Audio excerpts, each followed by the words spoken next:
All right, so we are moving on in Sri Aurobindo here to the next 5 chapters, which will bring us up to page 150. And here we have now the problem. Delight of existence, the problem. Delight of existence. Notice how he phrases that. He doesn't call it, the problem is suffering, as Buddhism would approach it.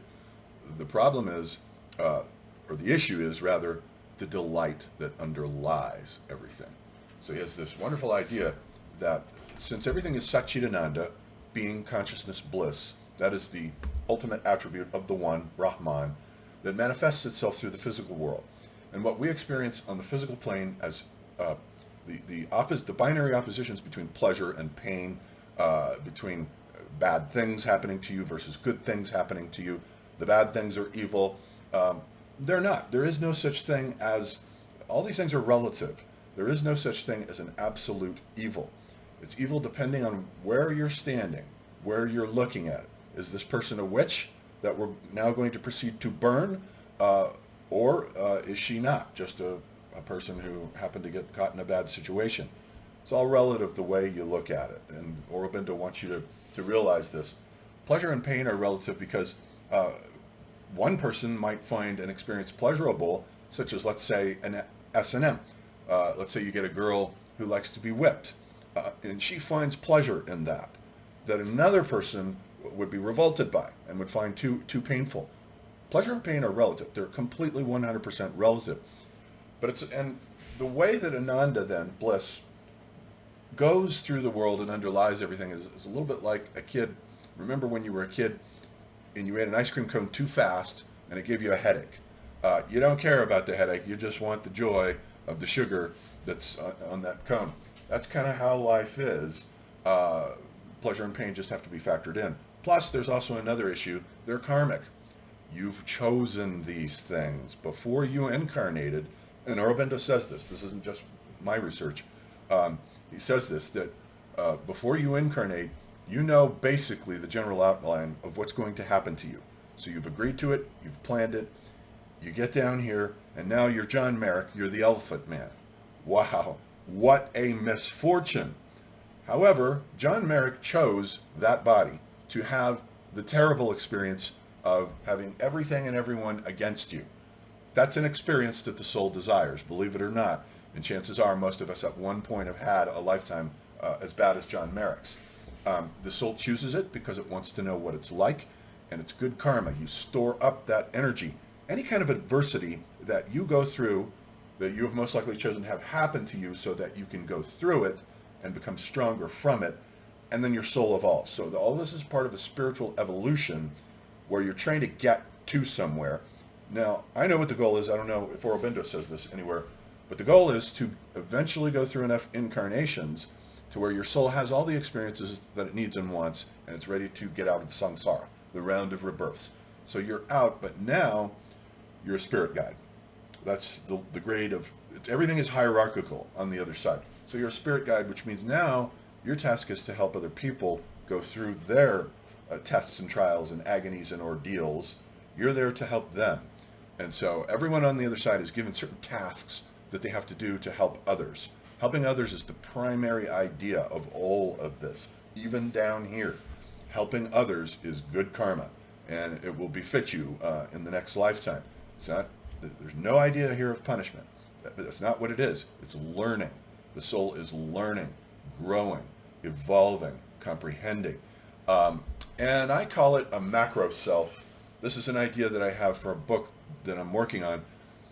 There's this type of subjectivity which is a macro self. And this is the macro self that you can sort of extract almost as a Platonic idea by looking at all your past lifetimes, as many of them as you can collect, whether you go to a medium to get that information, whether you just remember it, or whether you do regressive hypnosis. There are many ways to find out your past lives.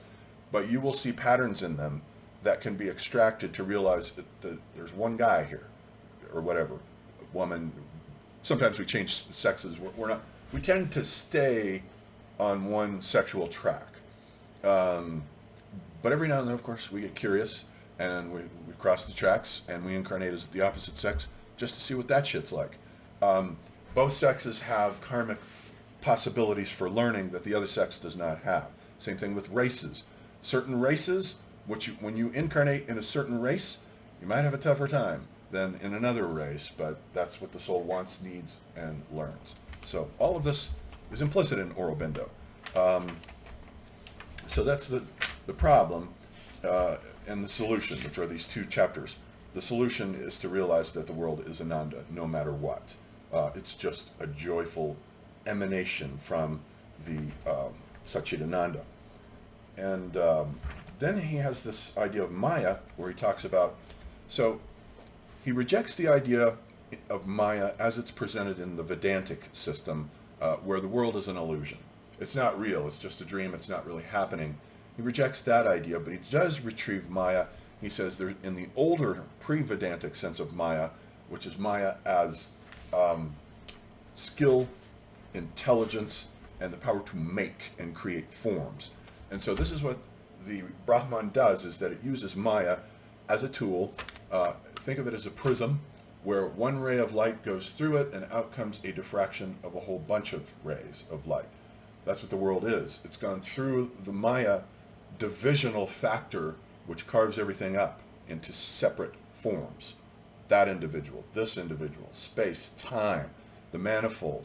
And Aurobindo differs a bit from the German idealists in that whether space and time are in the brain, as they are for Kant and Schopenhauer, they're a priori faculties, space, time, causality, that the brain brings with it to make sense out of phenomena, out of its sensory experiences.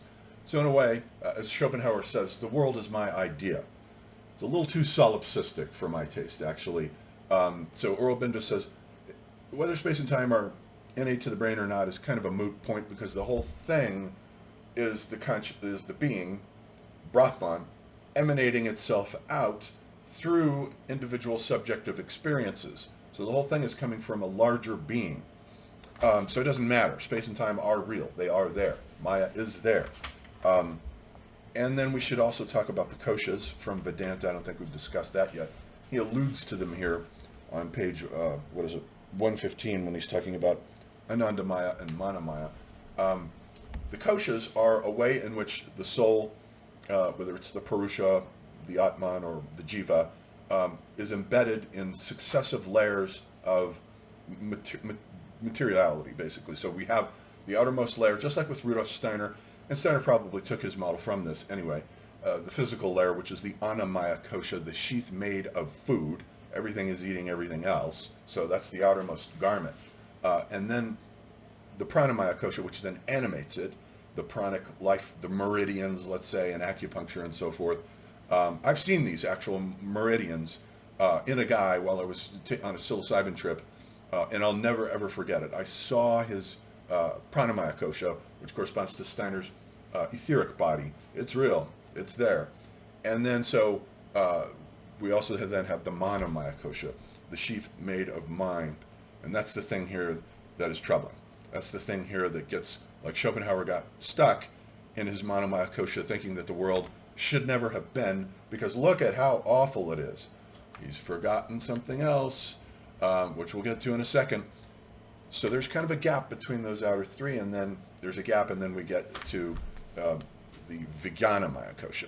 The Vijnanamaya kosha is important to understand because it's connected to the supermind. The Vijnanamaya kosha is that which organizes the body, brings the grass up out of the earth. The tree knows what it's supposed to do. It's an a priori knowledge that is innate. It's connected with with instincts, and would be connected with Aurobindo's idea of the vital. Things know what to do. They don't have to be lectured or organized. Birds know how to fly. That's the Vijnanamaya kosha, the sheath made of wisdom. And then finally, the innermost sheath is the Anandamaya kosha. You're rooted in bliss. That's what you are. Underneath the suffering, underneath whatever's happening to the Annamaya kosha and the Manamaya kosha that is so upset by it, there's something deeper than that, the Anandamaya kosha. And so then that's Aurobindo's solution to suffering. We look at suffering, we don't see the relativity of it. We don't see the relativity of pain and pleasure, and it's all matters of degrees. It's not binaries. But the mind wants to binarize everything. Oh, either this is painful or it's pleasurable. Well, as everyone knows, there are plenty of things you can do that are both pleasurable and painful at the same time with your body. So it's totally relative. And then, but what isn't relative is Satchidananda and the process that it's doing and what we're going through. So in the next chapter, he talks about, chapter 13, the divine Maya, which is his concept of Maya as the ultimate tool that is used by Satchidananda to create the world, spread out in space and time. And then the interesting chapter here, I think, is chapter 14, the supermind. So we finally get to his definition of the supermind, as he calls it also the supramental. So it's a faculty of mind that is beyond human intelligence and has nothing to do with it. And in a way, you can sort of imagine it, he doesn't say this, but you can sort of imagine it as a cosmic, macrocosmic equivalent of the Vijnanamaya Kosha, the sheath made of wisdom. The supermind is the actual instrument that is used by Satchidananda, which in turn uses Maya to create. And this is a mind of infinite wisdom, knowledge, and intelligence. You can imagine, I don't think that Aurobindo read Plotinus, but you can compare Brahman, the one, to Plotinus' idea of the one, and Plotinus had Brahman in mind. He knew about the teachings of India from his teacher Ammonius Saccas, and he wanted to go to India and tried on a Roman campaign that never made it. But the one is meant to be his conscious equivalent of Brahman. And then you could say Nous, his cosmic mind, is equivalent to Aurobindo's supermind. They both basically do the same thing. And the Nous animates the anima mundi, the solar system, and the planets, and the zodiac, that gets the machine, everything going. And then finally, you're down to the lowest plane, matter, the earth. So that's what the supermind is. It's this cosmic instrument that, and the gods themselves, according to Aurobindo, are manifestations of the supermind. They are, like Maya, they're tools for the supermind to work on us. So, let's see here. Right, so he talks about it having three faculties. The Indians love trinities, Brahma, Vishnu, Shiva, as the Egyptians did. They also have, their gods are always in threes. The creator god Atum, and then Shu and Tefnut are his offspring. They represent a triunity. Being, so there's being Satchidananda, but supermind in particular has being in a different sense. Being in the sense of substance. Being in the sense of actual concrete substantiality. So being in that sense, and then it has consciousness of knowledge and consciousness of will. So it has will, knowledge, and being all together that is powering this cosmic Vijnanamaya Kosha, this cosmic supermind that's pouring itself through all things. But now, there's one component missing here. Aurobindo has read Plato because he got a degree in the classics, so we can assume that much. The idea, with a capital I now. The supermind has to use the idea, which is a Platonic form, in order to embody itself in physical forms. There's always a Platonic idea in everything. So the supermind realizes the idea through matter. It can't do it without the idea, though.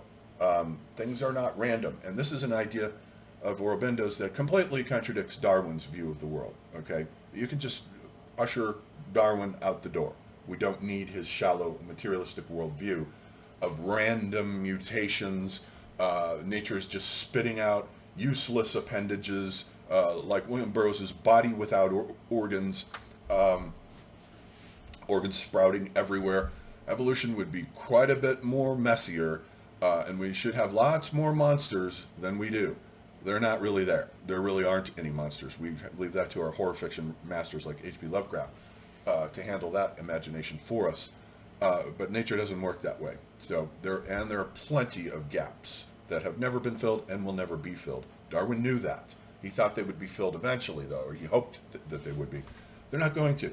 The first bird, the Archaeopteryx, appears fully formed in the fossil record. No bird before it. The first amphibians, Acanthostega and Ichthyostega, come into being from lobe-finned lungfish, fish that do have lungs and that do have little kind of flappy legs that they can flop around on when they crawl up and lay the eggs on land. But nonetheless, so there's a bit of a transition, but nonetheless, in one generation, those eggs hatch, and now you've got amphibians that can actually crawl and resist gravity. So there's been a complete rethinking by the supermind of the internal anatomy and structure before it incarnates. It can't come out as this flopping H.P. Lovecraft creature. It doesn't work that way because there is intelligence behind nature that is planning these forms out. And this is what the supermind does. And it's very similar to Schopenhauer. Schopenhauer has a similar model in the sense that the will, which is his idea of Brahman, the will is the manifestation of everything. And of course, supermind has will, as Aurobindo says. So the world is willing itself into being, but in order to do that, it requires Plato's forms. He also requires Plato's forms in a very conscious and direct and obvious way, where he says you have to have the ideas first, otherwise nature's beauty and harmony does not make any sense whatsoever. So he has the will incarnating using Platonic ideas, and then he's got this whole apparatus of the mind, a very solipsistic view that all of this is just happening in the mind, but the will is real and out there. We just don't know how things really are in and of themselves, but only the way our brain perceives them using space-time and causality. It's a similar idea, except Schopenhauer's way more solipsistic than Aurobindo. So then finally, the supreme truth consciousness. Yeah, that's basically, we're talking about the trinity of properties that the supermind has. The being for substantiality, it has to make substance, and the knowledge, it knows what it's doing, and the will to effectuate. So think of his trinity of mind, life, and matter. Everything comes out to threes, and then this corresponds in us to the mental consciousness, the vital consciousness, and the physical consciousness. And in varying individuals, these three sort of components will predominate more than in others. One man might have a stronger vital force than another, and might be better at surviving misfortune than a guy who doesn't. Has a much stronger vital life force in him. Another person might be a more mental being, or what he calls psychic, in the sense of his word for the soul is psychic being. Some person might be more mental and psychic in that sense than others. This also applies to the arts. Some paintings, he says, are more vital than others. Some paintings are more psychic. They're more mental, more intellectual than others. Some are more crudely physical than others. And art itself, he says, in general, is a manifestation of the vital realm, the realm of passions and desires and those kinds of internal animal energies that run through us, which are pictured for us and displayed in art, transformed in accordance with the Hindu rasas, the various flavors. And so individuals themselves are this way. Some are more vital and tougher than others. All right, so we'll leave it there with that point.